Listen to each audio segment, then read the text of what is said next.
Rebonjour à vous tous. J'ai des petites questions pour vous. Et là, je vais tout de suite en partant être un peu plate. Vous n'avez pas le droit de répondre Jésus, la Bible, rien de religieux là-dedans. OK? Ma question, c'est comment on fait pour avoir du bonheur aujourd'hui? Comment on fait? Si vous voulez être joyeux, heureux, vous allez faire quoi? Un bon déjeuner. Bon, c'est la nourriture. La nourriture peut nous apporter une certaine joie. Si vous mettez un gâteau à quoi? Au fromage devant moi, ça va m'apporter de la joie. Ou avec un gros steak, oui, il y a d'autres choses qui peuvent nous apporter de la joie, du bonheur, quelque chose comme ça. Les enfants, les amis, c'est vrai, des bons amis, ça apporte de la joie, du bon temps, on rit, on a du plaisir, ou même des fois on pleure ensemble, ça peut apporter de la joie. Pleurer apporter de la joie, ça peut.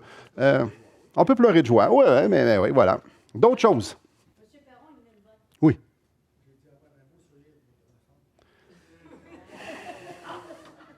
C'est-tu cute? Oh! Oh! Ouais, il y a du monde têteux plus que d'autres, mais c'est vrai. C'est vrai. C'est vrai. Le moment présent. Je dois dire que le moment présent. Moment présent. On peut avoir de la joie juste à vivre pour aujourd'hui, sans vivre pour hier, sans vivre pour demain, juste aujourd'hui. L'argent? Un bon travail, oui, ben oui, certainement. Le travail, on est accompli. L'argent, quelque part, si vous avez le choix d'être aisé financièrement ou de mourir de faim, vous allez choisir quoi? Probablement qu'on va choisir. Si on a le choix, probablement qu'on va lutter aller en vacances à quelque part cette année, puis on va tous avoir une plus belle maison que ce qu'on a présentement. Donc, ça peut apporter de la joie aussi. Pardon? Les relations les uns et les autres. Donc, on pourrait parler de même pendant bien des heures, parce qu'il y a plein de choses qui nous apportent de la joie. Pour certains, ça va être les chants des oiseaux. Pour d'autres, ça va être virer une grosse brosse. Pour d'autres, ça va être... Il y en a plein. J'ai mis pas mal de... C'est pas dans le même registre du tout. Moi, quand j'étais petit garçon, petit, mon oncle me dit, Simon, on me l'a conté, j'étais trop petit pour mentionner, mais Simon, toi, qu'est-ce que tu veux faire dans la vie? J'ai dit, moi, je veux être heureux. Et lui, il s'attendait, je devrais être pompier dans l'armée, n'importe quoi. Je disais, non, moi, je veux être heureux. Moi, dans la vie, là, je veux être heureux. J'étais un petit gars de bonne humeur. Je chantais tout le temps. Pas nécessairement bien, mais c'est pas grave, ça. Je chantais pareil. Et puis, mon but dans la vie, c'était, même à l'âge de 2-3 ans, c'était d'être heureux. Chez nous, c'était du monde heureux. Mes parents, il y avait toujours du monde à la maison, il y avait de la visite. Et évidemment, c'était pas nécessairement le party, mais il y avait des fêtes. Puis toutes les grandes fêtes, il y avait des gens, puis ça jouait aux cartes. Mon premier jouet que j'ai eu dans les mains, c'était un jeu de cartes. On a joué aux cartes, puis aux petites heures du matin, j'ai grandi avec ça. Donc, ce que je voyais de mes parents aussi, c'est que c'était important, l'argent. Moi, mes parents m'ont montré que l'argent, c'était super important parce que plus que tu as d'argent dans la vie, plus que tu peux t'acheter des choses pour te rendre heureux. Plus que tu as d'argent, tu peux avoir un plus beau char. C'est bien plus le fun. J'ai une minoune, moi. Une vieille minoune, j'ai une Civic 2000. Mon fils va conduire bientôt, il a hâte de la conduire parce que c'est le fun d'avoir une minoune. Mais j'ai appris jeune que si tu avais beaucoup d'argent, tu n'étais pas obligé de te promener en minoune. J'ai appris vite aussi que si tu avais beaucoup d'argent, tu pouvais avoir une plus belle maison. Tu as le choix d'habiter dans un 4,5 ou dans une belle grosse maison que tout le monde fait « Hey, c'est bien beau chez vous ». Moi, dans ma tête de petit gars, c'est important ces choses-là. Quand tu as de l'argent, tu as beaucoup d'amis. J'ai appris ça aussi. J'ai appris que quand tu avais de l'argent, quand tu payes la traite, puis c'est drôle, le monde sont là. Je trouvais ça le fun, moi. Quand tu as de l'argent, on voyage. J'étais jeune, mais on voyageait un peu partout. Fait que j'ai grandi avec ça. J'ai vu mes parents travailler énormément et pas être vraiment présents à la maison parce qu'ils avaient besoin de travailler beaucoup pour avoir le bonheur qu'ils voulaient avoir. Mais nous, on regardait ça, on disait hey, c'est-tu le fun? Hein? On s'en va là en voyage, puis hey, on a telle grosse maison. Puis hey, moi, les premiers ordinateurs, je dis à mes enfants, j'ai eu un des premiers ordinateurs, il y avait juste le orange comme couleur, mais c'était le fun. Tous mes amis m'enviaient, j'avais un ordinateur qui avait une couleur sur l'écran. Mais hey, j'étais-tu content, moi? 5e année, j'avais un ordinateur. C'était quelque chose. Et ce qui est intéressant aussi, c'est comme dans ma tête de petit gars, ce qui est important, c'est comment je me sentais. Heureux. Heureux. J'ai appris une chose aussi. J'ai appris que lorsqu'on fait rire les gens nous aiment. On aime ça être avec du monde qui sont drôles? Ouais, on aime ça. Là, je vais juste faire quelque chose. Jacob, tu peux arrêter. Je suis ébloui par les flashs un matin. Là. Fouf! Je ne suis pas habitué d'avoir autant de Kodak. Fait que là, j'ai appris que lorsqu'on était à table puis qu'on était drôle, ben, le monde attirait l'attention. Là, j'attire l'attention. OK, fait que les gens aiment ça. Hey, Simon, fais-nous rire un peu. Là, tu as 7-8 ans. Tu fais, hey, tu comprends vite dans la vie. Là. Puis là, moi, je vois mon père faire ci, puis ma mère faire ça, puis mon grand frère. J'ai un grand frère, puis j'ai une grande sœur. Puis eux autres, on est tous dans le même pattern de vouloir être heureux. Puis il y a plein de choses dans notre vie qui nous font tout en sorte qu'on ne devrait pas être heureux. Moi, je me suis fait abuser sexuellement à 7 ans, mais ça, c'était pas grave. Parce que on pouvait rire de d'autres choses, on va aller chercher notre bonheur. Ça, on passe par-dessus ça. Parents pas présents, ça, c'était pas grave. C'était pas là. Qui était fort sur l'alcool, c'est pas grave. Il y avait du plaisir. Fait que dans notre tête, on tue la réalité avec cette course-là vers le plaisir. À l'âge de 12 ans, ben, je grandis. À l'âge de 12 ans, écoute, mes parents ne sont pas là. Ils me donnent beaucoup d'argent pour dîner, beaucoup plus que ce que ça m'en coûte réellement. Je dis, hey, pourquoi je dînerais à la place? J'ai décidé, hey, je vais commencer à m'acheter de la drogue, moi, à 12 ans. Commencer à faire de la drogue dure à 12 ans. À de l'acide, pour plus précisément. Bref, de l'acide, ça t'amène dans un monde ailleurs qui n'existe pas, puis c'est bien drôle, puis c'est bien beau. Mais vous avez compris quelque chose? Un monde ailleurs.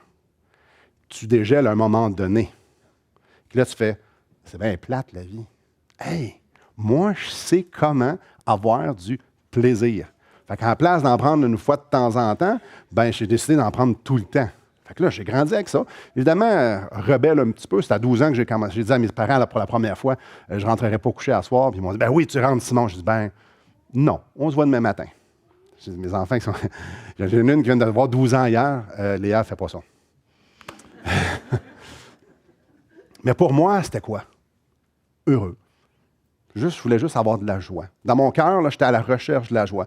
Et là, évidemment, tu as des gangs à l'école. Tu as la gang qu'eux autres, on rit d'eux, puis tu as la gang qui rit de cette gang-là. On fait quoi? Je m'en vais aller vers la gang qui ont de l'air d'avoir du plaisir parce qu'eux autres, ils ont de l'air misérables. Fait que je vais aller vers eux autres. Eux autres, ils ont des beaux sourires, tout le monde les aime, ils ont des blondes. Mais tu ne rentres pas n'importe comment là-dedans. Il faut que tu fasses quelques niaiseries, il faut que tu sois drôle, il faut que tu fasses des choses. Fait que moi, j'étais prêt à faire n'importe quoi pour pouvoir me faire accepter, pour pouvoir que le monde dise « Hey, Simon, on te veut avoir avec nous autres. » Fait que ça m'a amené à faire des grosses niaiseries. Pourquoi? Parce que je me disais que cette affaire-là m'apporterait de la joie. Cette gang-là m'apporterait de la joie. Ce party-là m'apporterait de la joie. J'arrivais chez nous, puis c'était bien ordinaire, mais je disais « Hey, on a eu du fun à soir. Demain, on recommence. » Fait que, à un moment donné, quand tu as les mauvais amis, tu n'as pas vraiment de limite à la maison, ça t'amène pas mal loin. Pas Jacob. Simon, tu peux faire ce que tu veux dans la vie. Hey, tu as 13 ans, 14 ans, tu n'as pas de limite. Aïe, aïe. Enfin, j'ai commencé à très, très, très mal tourner. Je disais, hey, il y a une autre affaire qui m'apportait du plaisir, c'est l'adrénaline. L'adrénaline. Là, j'ai compris que quand je rentrais dans la maison des gens, quand ils ne sont pas là, ça m'apportait beaucoup d'adrénaline. Hey, ça, c'est le fun. Là, tu sors de là, tu fais « Fou, hey, on aurait pu se faire pogner. Hey, c'était-tu le fun, ça? » On ne voulait pas faire le trouble. On ne voulait pas faire mal à personne. On regardait notre frigo, peut-être prendre une petite bière, regarder. On faisait pas... Le but, c'était pas de tout voler. Là. C'était juste avoir un peu d'adrénaline. Là, j'ai juste 13 ans, 14 ans. Je ne suis pas très vieux. Mais le but, c'est de sentir envie. Chercher ce plaisir-là. Je continue, mais je pourrais vous en nommer, là, la liste là, est super longue. Hey, un des gros trips, ce qui était le fun à 12 ans, c'est de faire des tours de police. Qu'ils viennent te porter chez vous. Tu sauves un livre, tu peux rire d'eux autres, c'est le fun au bout de ta mère capote, c'est drôle. Hey! Imaginez-vous faire un tour de char de police à 13 ans, 14 ans. Quand tu reviens à l'école le lundi, as-tu de quoi à dire à tes chums? Eux autres, ils ont fait quoi? Ils ont fait un tour de scooter. Fait un tour de char de police parce qu'on s'est fait pogner à voler à quelque part. Hey, c'était le fun au bout. Et je ne suis pas sarcastique. J'aimais vraiment ça. Aïe, aïe, aïe. Je pourrais vous en donner en masse. Mais il y avait des choses qui rentraient en conflit, dont l'école. C'est-tu plate à l'école? Tu es obligé d'y aller. Fait qu'à un bon moment donné, à l'âge de 15 ans, mon père m'a dit, Simon, l'école, c'est pas fait pour toi. Tu devrais lâcher ça. Hey, je disais, ça, c'est tout un bon conseil, papa. Ouais, hey, merci. Sérieux, c'est vrai, l'horaire de l'école rentre en conflit avec mes parties, moi. Fait que si l'école nuit à tes parties, lâche l'école. Merci, papa. Ben, il dit, faut que tu travailles, par exemple. Donc, je travaille plus d'argent pour moi. Oui, papa, merci, c'était le conseil que j'avais besoin. J'ai lâché l'école à l'âge de 15 ans. J'étais en secondaire 3, donc je n'ai pas fini mon secondaire 3. Génial. Les enfants, faites pas ça. Essayez, on n'en discutera même pas, d'accord? Et puis là, on commence à travailler, tu as de l'argent. Là, je commence dans ton vie dans un monde d'adultes. Là, je commence à être dans le monde des 21, 22, 23 ans. Et là, il y a les filles, puis les autres. Moi, j'avais l'air pratiquement de tout ça à l'âge de 15 ans.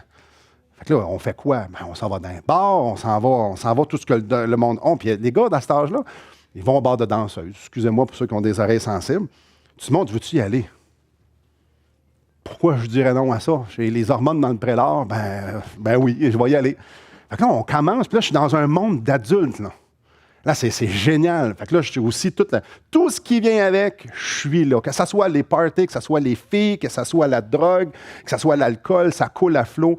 Je me souviens, il y a beaucoup de soirs, de semaines et de mois que je ne me souviens pas parce que c'était complètement fou. Mais, encore une seule chose, je me disais tout le temps, moi, je ne prends pas de la drogue parce que ça va mal dans ma vie. Je prends de la drogue parce que je veux que ça aille bien. J'aime le plaisir. J'allais pas dans les parties, je n'étais pas le genre de gars, moi, à être dans le fond du divan et dire ah, mes parents m'aiment pas. Non, pas en tout. J'étais plutôt debout sur la table en train de faire wouhou! Très différent. Moi, c'était le plaisir. J'essayais de me sentir bien. Et ce n'est-ce pas le but un peu de la vie? Se sentir bien. À un moment donné, ma soeur me dit Simon, hey, on s'en va dans l'Ouest canadien, on descend la côte ouest. J'ai 15 ans. Là. On descend la côte ouest, on passe un nowhere, on sait quand on passe, c'est pas quand on revient. Tu veux-tu venir? Si je veux venir. Mais je n'ai pas d'argent. Mon père, c'est pas grave, hey, c'est une opportunité. Tu as 15 ans, vas-y, profite-en. Un autre bon conseil. Fait que, prête de l'argent, donc vas-y, mon grand. Vas-y. Fait que là, moi, je pars. Mais là, j'étais avec ma soeur qui a 5 ans plus vieille, elle a 20 ans. Fait que là, on fait le party non-stop, tout le temps. Vancouver, puis là, je pars, hey, c'est le fun. Puis on s'en va jusqu'en Californie. Hey, c'est-tu le fun, 15 ans? Je parle pas un mot anglais, mais ça n'a tellement pas rapport. Parce que quand t'es chaud et t'es gelé, tu parles toutes les langues, garde. C'est pas grave. C'est tellement pas grave. Là, hey, là moi, imaginez-vous, là, je suis à quelque part à Los Angeles, je me dis, moi, mes amis, là, sont à l'école. Ouais, y a-t-il quelqu'un qui va me dire que la vie, c'est plus aller à l'école qu'être à Los Angeles à 15 ans? Essayez pas, là, regarde, c'est ça, la vie. Parce qu'on se sent bien. On se sent tellement bien. Puis moi, ça n'arrête pas, là. Il n'y a pas de creux parce que je ne suis pas en train de rien camoufler dans ma vie. Là. Je suis juste en train de chercher un plaisir, puis je l'ai, je le trouve. À tous les soirs, je le trouve, puis je ne suis jamais tout seul parce que je suis drôle, puis ça n'a pas de sens. Puis, regarde, Simon, on saute en bas du deuxième, ça va être drôle. Hey, on saute en bas du deuxième, c'est vrai que c'est drôle. On a mal un peu le lendemain, mais ça, ça a-tu fait rire? Oui. Je t'ai aimé? Oui. Hey, on est prêt à tout faire pour se faire aimer, parce que quand on est aimé, on se sent bien. Ma vie, c'était ça. Donc, jusqu'à l'âge de 18 ans, c'était ça.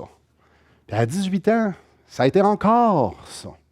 Et moi, goûter le slogan de ma vie, c'est goûter le danger, c'est vivre sa vie. Ma mère n'aimait pas vraiment ça. Fait qu'elle est sur l'autoroute, en train de conduire, puis c'est moi qui conduis, là. Je dis, hey, je sors par la fenêtre, puis je rentre par le toit ouvrant. C'est le genre, le monde qui se tue qu'on voit aux nouvelles, là. À toutes les fois, le monde fait comment ça n'a pas d'allure, le monde qui font ça. Je dis hey, non, ça n'a pas d'allure, j'ai tout fait ça moi aussi. Mais c'est le fun. Le gars à côté, lui, trouve ça drôle. Puis on se sent tellement en vie quand la patate te sort, dit hey, je vais me tuer moi là, mais hey, c'était le fun, ça n'a pas d'allure. À 18 ans, je décide d'aller travailler dans l'Ouest canadien, au lac Louise, une place extraordinaire où est-ce que il y a juste 3 choses. Il y a la drogue, il y a l'alcool, puis il y a le sexe. C'est là. Il y a ça, il y a des montagnes, je pense aussi. Là, tu es comme au Club Med du party. Et j'en ai profité en masse. Parce que là, il n'y a pas d'interruption. Puis aujourd'hui, je regarde en arrière, puis je vous parle de ça avec un sourire, mais c'est drôlement pathétique. Drôlement pathétique. Je vais vous expliquer pourquoi, un petit peu plus tard. Mais j'ai rencontré une jeune femme. Une jeune femme qui c'était à l'encontre de mes principes. Mais elle avait quelque chose. Elle était gentille, la fille. C'était pas de sa faute. Elle était fine. Fait que je tombe en amour avec. Puis elle a dit, ben moi, je suis tanné de ça, je m'en retourne au Québec. C'est plate au Québec. Il n'y a pas de fun tout le temps au Québec. Il y a d'autres choses dans la vie. Ouais, OK. Ça va au Québec. Fait que là, j'ai deux choix. Je la laisse ou bien non, je continue. Puis pour une raison que j'ignore, je me suis dit peut-être que je pourrais avoir une vie normale, comme vous autres. Mais dans ma tête, c'est plate, ça. Faut que tu te lèves le matin pour aller travailler. Faut que tu te lèves le matin, point. Tu ne peux pas te lever à 3 heures l'après-midi. Parce que la vie, c'est comme le soir, ça se passe. Le plaisir, c'est le soir, c'est pas le matin. Donc, je la suis. Je m'en vais au Québec. Puis, je travaillais au Reine-Élisabeth en hôtellerie. J'avais des bons emplois. Moi, j'ai été élevé dans la business. Mes parents ont toujours eu des business. Fait que j'ai été élevé. J'avais pas d'éducation, mais j'avais beaucoup d'expérience. Fait que j'étais content. J'étais pas un loser. J'étais, hey, super. Ça me rien me pose, ça me revient me remettre en question. Puis, à un moment donné, mon frère m'appelle. Puis, mon frère était genre un peu comme moi. Puis, il me dit, Simon, j'accepte Christ comme sauveur personnel. Non, mais j'ai tué de lui, moi. T'as accepté qui comme quoi? T'as accepté Jésus. Là, on parle-tu du même Jésus, là? Il dit là, oui, Simon, regarde. Fait qu'il m'explique son cheminement avec la Bible. Que j'ai ri de lui. Ça n'avait pas d'allure, mais c'est qui? C'est juste des cabochons qui font ça, là. Tu vas à l'église, Antoine, tu vas à l'église, voyons donc. Il dit, Simon, je ne sais pas comment te l'expliquer, mais ça a transformé ma vie. Je dis, oui, moi, je peux te l'expliquer. Tu es rendu. Hey, je m'en souviens, moi, je travaillais, puis mon frère est rendu à l'église. Lui, il a voyagé en Amérique du Sud, puis il a voyagé autant que nous autres. Puis, je dis, mon frère, je riais de lui, là, dans son dos puis dans sa face. Non-stop, regarde, ça n'arrêtait pas. Pour moi, dans ma tête, c'est comme venir, hey, je peux-tu aller en prison, s'il vous plaît? Oui, non, je vous dis, monsieur l'agent, j'ai besoin d'être en prison, je veux être enchaîné. Pour moi, c'était ça, l'Église. Pour moi, c'était ça, la Bible. Pour moi, c'était ça. Puis les religions. Ma blonde, que j'aimais beaucoup, était catholique. Elle me disait, Simon, un jour, il va falloir qu'on se marie. Je dis, un jour. Un jour, pas tout de suite, pas en tout, là, ma grande. Elle dit, si on a des enfants, il va falloir les faire baptiser. Moi, rentrer à l'église. Je dis, le gars en avant, là, c'est un gars comme moi. Quand il se lève le matin, il a mauvaise haleine. C'est un gars normal. Je dis, moi, j'irais. Moi, l'église, ça ne voulait rien savoir. La religion, ne voulait rien savoir. Je dis, le pape, lui, là, non, c'est peut-être un bon gars, mais je veux rien savoir. Moi, l'idée de suivre un homme, l'idée de suivre des traditions, l'idée de me faire dire quoi faire. Imaginez-vous, il n'y avait pas grand monde dans ma vie qui avait réussi à me faire faire quelque chose de force. Je dis, allez à l'église.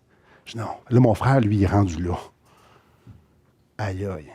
Quelques semaines plus tard, il me rappelle, puis il me dit, Simon, il y a quelque chose d'extraordinaire qui vient de m'arriver. Qu'est-ce qu'il peut avoir de pire?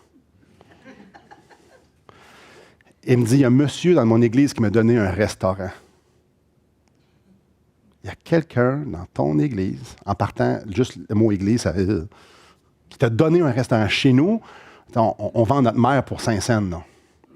Chez nous, on fait de l'argent sur tout. Lui, il me dit, le monsieur, il y a plusieurs restaurants, puis il passe pas assez de temps avec sa famille. Je dis, ouais. Puis là, il donne un restaurant pour ça. Je dis, non, ça n'a pas d'allure. Là. Il fait la même affaire que papa, mais lui, il donne un restaurant. Nous autres, c'était le fun, ça, pour avoir notre père en ville. Fait que là, je dis, Antoine, check tes affaires, tu vas te faire avoir, ça n'a pas d'allure. Ça n'a drette pas d'allure. Il doit avoir des rats à quelque part de cachés. Il doit avoir le gars doit faire faillite bientôt, puis il veut le liquider. Antoine, check tes affaires comme faut. Là, imaginez-vous à quel point, là, je ris de lui. Il est-tu naïf, rien qu'un peu? Mais vous devez savoir, mon frère, vraiment, je suis très petit à côté de lui. Il est beaucoup plus grand, puis il pèse au moins 325 livres, mais il y a beaucoup de muscles là-dedans. Il a joué au football, pas mal élevé. Fait que là, moi, je regarde mon frère, et je dis, hey, t'es vraiment sans dessin, là. Premièrement, tu t'en vas à l'église. Deuxièmement, tu acceptes un restaurant. Il y a de quoi qui ne fit pas pantoute dans tes affaires. Donc, il dit, Simon, je vais la paix avec ça. Le Seigneur me dirige. Le Seigneur te dirige. Laisse-le en dehors de ça. Regarde, c'est qui, lui? Je ne l'ai jamais vu. Je ne veux rien savoir de lui. Non, il dit, Simon, je lis la Bible. Je dis, regarde, arrête, je ne veux rien savoir. Fait qu'à un moment donné, moi, j'ai un super bon emploi dans la même chaîne hôtelière que Château-Frontenac. Très bon emploi. Et lui, a un restaurant à Granby, puis moi, j'habite à Longueuil. Puis pour une idée folle, je l'appelle, je dis Antoine, moi, je travaillais dans l'hôtellerie, donc dans les restaurations, je dis Antoine, je vais aller t'aider. Il dit Simon, je ne peux pas te payer, je ne peux pas comparer ton salaire, je peux pas faire ça. Je dis, pour une raison que j'ignore, là, je vais descendre de Longueuil à Granby, ce qui vaut à peu près 1 heure le matin puis le soir. Je vais travailler comme 70 heures par semaine pour avoir le même genre de salaire que j'ai pour venir t'aider. C'était complètement fou. Puis je vais perdre toute mon ancienneté puis toute ma job. Mais pourquoi? Là, je sais pourquoi. Pour aller faire des sandwichs dans une affaire genre Alvanout à Granby. Mais il y avait besoin d'aide. Puis je dis, je vais aller t'aider, le grand. T'es fou, mais je vais aller t'aider. Mais collez-vous après un chrétien qui vient d'être sauvé, voir.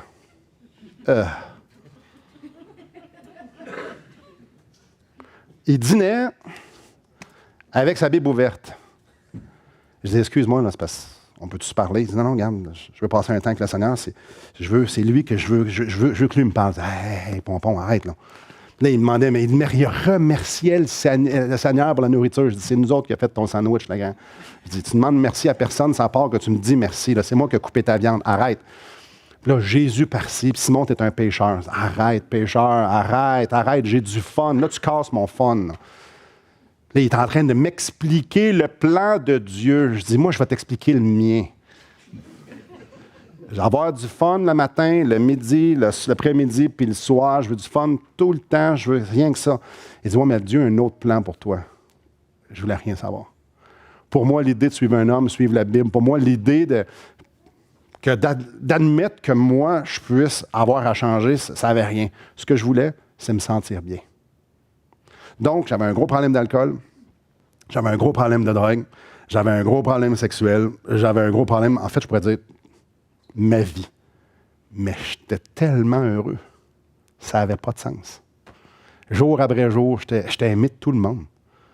Moi, le monde m'invitait. On fait un party, hey, on invite Ouellette, ça va être drôle au bout. On ne sait pas qu'est-ce qui va arriver, mais ça va être drôle. Moi, mes amis, il y en avait, tu sais, c'est plus en mode ben, mais tu sais, des grands mohawks comme ça, bleus, là, avec des frocs de cuir, puis avec en fait, des vrais punks. J'habitais à Montréal, dans le coin de Montréal, avec des vrais punks, des sans-abri, puis tout ça, puis qu'on s'en va dans un gros party, puis la place ne ressemble pas à la même affaire quand on rentre puis quand on sort. Avec des bottes d'armée bleues jusque-là, puis tout ça. C'était moi, ça, quand j'avais 19 ans. J'avais pas de gros spike parce que je travaillais au Reine-Élisabeth. Et après ça, je travaillais dans un restaurant. Je pouvais pas. Mais mes amis, c'était tous des arbres de Noël, eux autres. Puis ça, c'était ma vie. La musique que tu entends, pas grand-chose. On sait qu'ils fait du bruit. On sait qu'ils font du bruit. C'est ce qu'on sait. Coucher dehors, puis toutes ces affaires-là. Ça, c'était ma vie. Mais j'avais besoin d'une voiture. J'avais besoin d'une voiture parce que j'habitais à Longueuil, puis là, il fallait que j'aille à Granby souvent, fait qu'il fallait que je m'achète une voiture. Fait qu'un des amis de mon frère disait hey, on va aller te vendre ta voiture. Fait qu'ils viennent ce soir-là à la maison pour me vendre leur voiture. Hey, je n'ai même pas essayé le char. En fait, ils ne voulaient rien savoir de me vendre l'auto. Ils voulaient plutôt me parler. Ils ont emmené le livre, que ça ne me tentait pas d'ouvrir. Ils disaient hey, c'est quoi cette affaire-là? Ils ont pris le livre, ils ont dit OK, c'est correct. Ils ont commencé à discuter avec ma blonde. Ma blonde, elle n'était pas au courant, elle savait juste que je riais beaucoup d'eux autres. Puis, ils sont là, puis ce soir-là, je ne sais pas pourquoi je ne parlais pas, j'écoutais.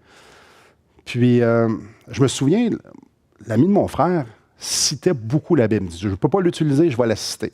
Puis, il la citait, puis Romains ici, puis Jean ça, puis Timothée là, puis tatati, puis tatata. Puis là, je me disais, hey, au début de la soirée, je dis, hey, ce gars-là, il n'y a rien à faire dans la vie. Hey, il apprend la Bible par cœur. Wow! Il a vraiment... Lui, il ne connaît rien dans la vie, ça n'a pas de sens. Moi, je vais lui montrer c'est quoi le plaisir. Fait que... mais non, il n'a pas arrêté. Il n'a pas arrêté. Puis, à un moment donné, il a dit quelque chose de vraiment spécial. Il a cité un bout de Romains 6, 23. « Car le salaire du péché, c'est la mort. » Puis là, il expliquait qu'on parlait de la mort spirituelle ici. Il parlait de l'enfer, que la Bible parle de l'enfer. Ouais, moi, je croyais quoi à Dieu? Dieu, c'était pas cool pantoute. Mais je croyais à un être supérieur. Puis je me suis dit, si un être supérieur, je risque de le rencontrer à un moment donné. Ça, à jeun, j'étais capable d'aller jusque-là. Puis lui, il m'a comme expliqué que cet être supérieur-là, il y avait un Dieu, il s'appelait Dieu. Puis ce Dieu-là, il y avait des règles. Ce Dieu-là, on ne pouvait pas faire ce qu'on voulait. On était redevable à notre Créateur. Puis il m'a dit, les pécheurs, mais il disait ça à ma blonde, les pécheurs, là, leur salaire de leur péché, c'est la mort. Là, dans ma tête, je ne me souviens plus grand-chose. C'est comme... Puis j'étais à jeun. Puis je me suis dit, le salaire du péché. Je suis pécheur, moi? Pas tant. Je ne tué personne. Je n'ai pas volé. Ouais, j'ai déjà volé pas mal. J'ai-tu déjà menti? Peut-être une fois ou deux, aux 5 minutes. Je suis menteur? Ouais, je suis menteur. J'ai déjà menti. Ah ouais. Fait que là, quelques petits... Je suis pécheur. J'ai-tu déjà fait du mal à du monde? J'ai-tu déjà causé du trouble à quelqu'un, moi? Ouais. Hey, je suis pécheur. Je me souviens ce soir-là de réaliser, pendant que ma blonde était en train de pratiquement s'engueuler avec eux autres. Moi, je suis comme... Hey, je suis pécheur. Hein, c'est la première fois que ça me frappe. Je suis pécheur. Moi, Simon Ouellette, je ne suis pas parfait. Dure réalité, mais c'est vrai. Puis là, le reste du verset, ça disait vraiment, le salaire du péché, c'est la mort. Je dis, attends un peu, toi, là, moi, je suis en train de courir vers l'enfer. À cause que je fais ces affaires-là, à cause que je pense ces choses-là, à cause que je ne suis pas parfait, moi, je m'en vais en enfer. Ça m'a laissé de glace. Et dans ma tête, c'était comme, mais voyons, ça n'a pas d'allure. J'ai tellement de plaisir, comment je fais pour aller en enfer? Non, ça ne se peut pas. Mais là, il répétait, écoute, il a répété plusieurs fois. Je disais, voyons. Et puis là, il m'expliquait aussi le reste, la bonne nouvelle. Mais il dit, Dieu, le Créateur, t'aime tellement qu'il est venu sur la terre. Puis il a dit, moi, je vais prendre cette mort-là à ta place, Simon. Puis ça, dans ma tête, c'est quelque chose de vraiment exceptionnel. Évidemment, je n'ai peut-être pas tout compris ça de même ce soir-là. Mais aujourd'hui, voici comment je comprends ça de ce que la Bible me dit. Puis tantôt, Jean l'a dit, car Dieu m'a tellement aimé qu'il a envoyé son Fils Jésus mourir pour que si je crois en lui, je ne périsse pas la même mort, mais que j'ai la vie éternelle. Donc là, devant moi, là, j'avais deux choix. J'avais le choix de continuer à pécher puis de finir dans la mort, aller en enfer. Puis j'avais le choix de regarder à Jésus. Et là, tout d'un coup, Jésus n'est pas mal plus important qu'avant. Puis Jésus. Puis de réaliser que Jésus n'était pas venu partir une religion. Ça, c'est les hommes qui partent des religions. On y reviendra après. Que Jésus, lui, est venu pour prendre mes péchés à moi. Que Jésus, lui, il est venu pour dire, je vais mourir à ta place pour qu'on puisse vivre pour l'éternité ensemble, pour que tu puisses être sauvé. Et ce soir-là, quand mon frère et son ami sont partis, j'étais ébranlé. Je me souviens, je regarde ma blonde, je dis, puis, elle dit, c'est une gang de malades. Ils croient en la Bible, eux autres. Puis elle me dit, puis toi? Puis je me souviens, elle est allée dans la salle de bain, puis moi, je suis allé dans ma chambre. Puis j'ai dit, Seigneur Jésus, je suis pécheur, puis tu es mort pour moi. Je ne savais pas trop comment prier, je vous le garantis. Mais ce que j'ai dit à Dieu, j'ai dit, sauve-moi, par exemple. Enfin, je ne veux pas aller en enfer. Puis, si tu m'aimes, toi, tu m'aimes. C'est toi, je veux. C'est toi, je veux. Je ne sais pas tout ce que ça veut dire, mais c'est toi, je veux. Ce soir-là, j'ai accepté que je m'en allais en enfer à cause de mes péchés. Et j'ai décidé de changer de chemin, me dire, Seigneur Jésus, j'accepte que tu es mort pour mes péchés. Puis j'accepte que tu veux me donner la vie. Et à cet instant-là, il y a quelque chose d'extraordinaire qui s'est produit. Je ne l'ai pas compris, mais je vous l'explique en quelques mots. Je me suis endormi, et le lendemain matin, c'est drôle, il y avait bien des affaires dans ma vie j'avais plus le même goût. C'est drôle, il y avait des choses, vous savez, les buveurs de café, qu'est-ce qu'on fait le matin quand on se lève? On a envie de prendre un café. Mais là, il y avait des goûts comme ça qui n'étaient plus là. Pour ma part, j'avais plus soif. Tout d'un coup, de même, j'avais plus soif. Puis j'avais plein d'alcool chez nous, puis je sais pas, ça faisait plus de sens. Je roulais très vite en auto. Je me souviens, le matin, j'en m'en ai travaillé. Comment ça, je roule la limite, moi? Comment ça, je roule pas 180 sur l'autoroute? C'est bien bizarre, ça. Mais je me sens mal de faire autrement. C'est drôle. La parole de Dieu nous dit que lorsqu'on accepte Jésus-Christ, son esprit vient habiter en nous. Puis il fait un ménage incroyable tellement qu'il nous fait de nous une nouvelle créature.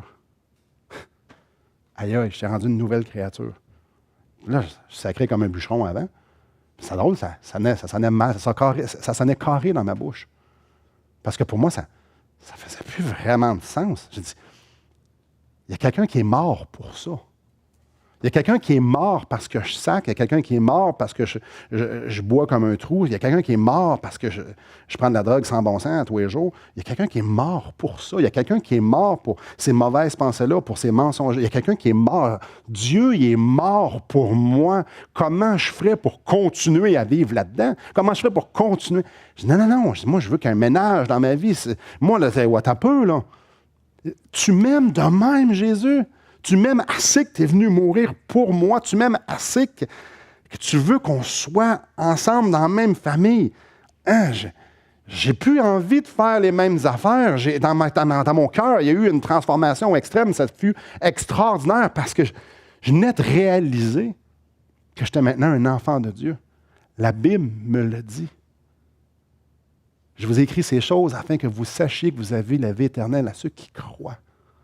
Ceux qui croient au nom du Fils de Dieu, ceux qui croient à Jésus. J'avais la vie éternelle. Je ne l'ai pas inventé. C'est écrit. 1 Jean 5,13. Et c'est drôle. Tu trouves où ton bonheur si tu ne fais pas le party? La blonde que j'avais, ça ne fitait plus pas en tout. Non? Je trouve où mon bonheur?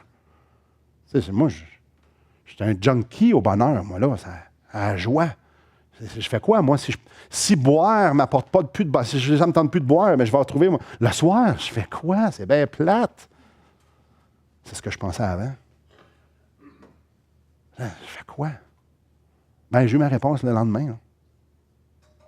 C'est drôle, le lendemain, je n'ai plus besoin de rouler vite pour être heureux. Hey, je suis un enfant de Dieu. Aïe, aïe. Attends un peu, là, moi, je suis sauvé. Ça l'a apporté de la joie dans ma vie.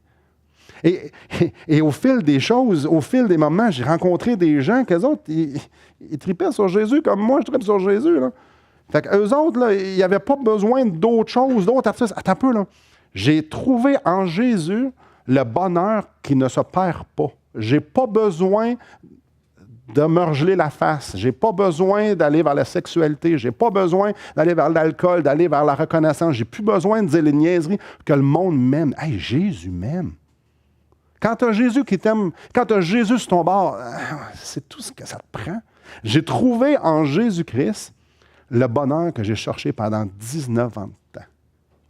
Et, je ne saurais vous mentir, est-ce que ma vie a toujours bien été? Après? Non, pas en tout. Ah non, pas en tout. Ça n'a pas tout le temps bien été. Puis il y a eu des hauts, puis il y a eu des bas, puis il y a eu des fois que ça a vraiment mal été. Mais il y avait quelque chose que je gardais. J'ai eu des gros problèmes financiers, parce que je gérais vraiment mal mon argent. Mais il y avait quelque chose que je n'ai jamais perdu. C'est la joie que j'ai trouvée en Jésus. La joie que je n'étais pas capable de trouver, puis je cherchais dans plein d'autres affaires. Mais quand j'ai trouvé Jésus, même quand je perdais les autres affaires, les simili-joies ou les joies éphémères, ça restait. Je n'avais plus besoin de personne pour être joyeux. Je n'avais plus besoin d'aucun artifice pour être joyeux. En fait, je pouvais être tout seul, tout nu sur une île déserte. Puis j'avais assez en Jésus-Christ pour être joyeux. Aïe, aïe. Et pour moi, aujourd'hui, je ne peux pas faire autrement que vous demander, êtes-vous joyeux? Et probablement que vous allez faire, ben oui, j'ai de l'argent dans les poches, j'ai mon travail, je mange bien, j'ai ci, j'ai ça, il y a plein de gens qui m'aiment, il y a plein de gens... Non, ce n'est pas de ça que je vous parle. C'est pas de ça que je vous parle. Parce que si vous perdez tout ça, puis vous tombez malade, vous perdez tout votre argent, le monde vous renie tout, êtes-vous encore joyeux? C'est une grosse question à se poser. Votre bonheur, vous allez le trouver où? Certains vont dire, ah, mais moi, je vais dans la bonne église. Super, pas moi. je ne vais pas à l'Église parce que je vais chercher mon bonheur là. Certains vont dire, « Ah, mais l'Église, c'est des affaires d'hommes. » Hein, oui, c'est vrai que c'est des affaires d'hommes. C'est vrai. Les religions, c'est les hommes. Je dis, oui. Oui, oui. Puis vous vous souvenez, tantôt, j'ai dit, moi, à ma blonde, à mon ancienne blonde, je dis, « Hey, moi, je ne veux pas aller à l'Église, c'est rien que des affaires d'hommes. » Je le dis encore, ça. C'est encore des affaires d'hommes. Je ne veux pas aller dans une église où est-ce qu'on me présente autre chose que Dieu. Je ne veux pas aller dans une église où est-ce que ça va être autre chose que la parole de Dieu. Je ne veux pas avoir l'opinion d'un gars en avant. Je ne veux pas avoir l'opinion de personne. Ce que je veux, c'est ce que Dieu en pense. Donc oui, je vais aller me rassembler avec des gens qui vont regarder dans la Bible puis qui vont me dire, puis que on va pouvoir discuter ensemble. Qu'est-ce que la Bible veut dire? Je ne veux pas suivre une religion. Je veux suivre ce que Dieu a à dire.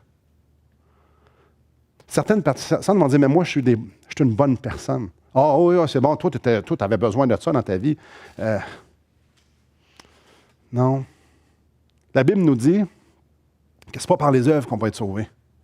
Parce que si c'est par les œuvres qu'on peut être sauvé, pourquoi Jésus est mort? Non, c'est par la foi. Donc, je mets tout ça ensemble. As-tu cette joie-là que peu importe les circonstances, tu vas garder? Je te pose la question. Si tu meurs aujourd'hui, tu t'en vas où? Et moi, je le sais exactement où ce que je m'en vais parce que la Bible me l'a dit, parce que je crois en Jésus-Christ. Et ma prière, c'est que tu puisses dire la même chose. Pas parce que tu vas dans la bonne église, pas parce que tu es dans une bonne personne. Tous ont péché, sont privés de la gloire de Dieu. Tout le monde. La seule façon qu'on peut avoir cette joie-là, avoir cette assurance-là de la vie éternelle, c'est si on met notre confiance dans ce que Jésus-Christ est venu faire à la croix. De réaliser qu'à cause qu'on pêche, on s'en va sur le chemin de l'enfer. Et de dire, quoi, Jésus m'aime? Jésus est mort pour moi.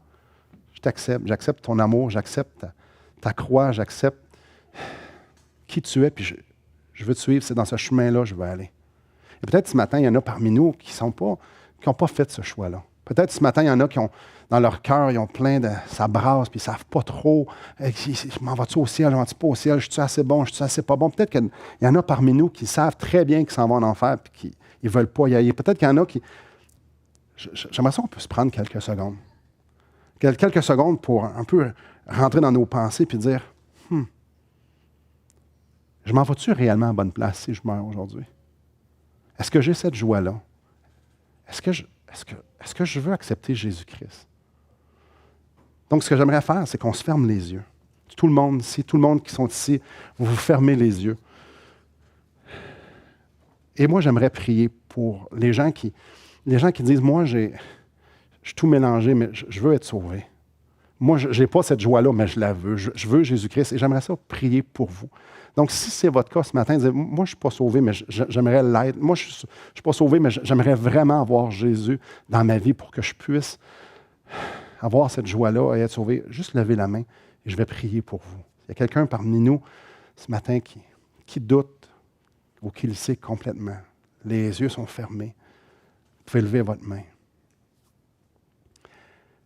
Peut-être parmi nous, également, il y a des gens qui, vous pouvez descendre les mains, qui connaissent Jésus-Christ, qui ont peut-être déjà marché avec Jésus. Donc aujourd'hui, quand ils regardent dans leur cœur, il n'y a pas la réponse à ce grand amour-là que Jésus a eu pour eux, puis qui aimeraient dire, Seigneur, je vais abandonner ma vie pour toi. Seigneur, je sais que peut-être que j'ai déjà marché, mais là, ça ne marche pas pantoute, puis je veux remettre ma vie entre tes mains, puis je veux qu'il y ait des choses qui changent. Peut-être vous levez votre main, je vais prier pour vous. Oui, Seigneur, je veux que ma vie change, je veux avancer pour toi. Vous pouvez redescendre vos mains. Et je vais prier. Et dans vos cœurs, peut-être que vous voulez faire la même prière que je vais faire. Peut-être que vous voulez faire votre propre prière dans vos propres mots. C'est bien correct. Alors, Seigneur Dieu, merci pour Jésus-Christ. Merci pour Jésus-Christ parce qu'il est venu porter mes péchés. Il est venu me sauver de mes péchés. Il est venu me démontrer à quel point tu m'aimes. Et Seigneur, je te demande que tu puisses rentrer dans ma vie. Je te demande, Seigneur Dieu, que tu puisses me laver de mes péchés, me pardonner. Seigneur, je reconnais que Jésus-Christ, c'est mon sauveur et je veux que tu me sauves. Seigneur, je veux marcher pour toi. Je veux te donner ma vie. Elle t'appartient parce que c'est la seule chose qui est bonne à faire. Ah Dieu, merci pour le temps qu'on a pu avoir ce matin. Je te prie dans le nom de Jésus-Christ. Amen.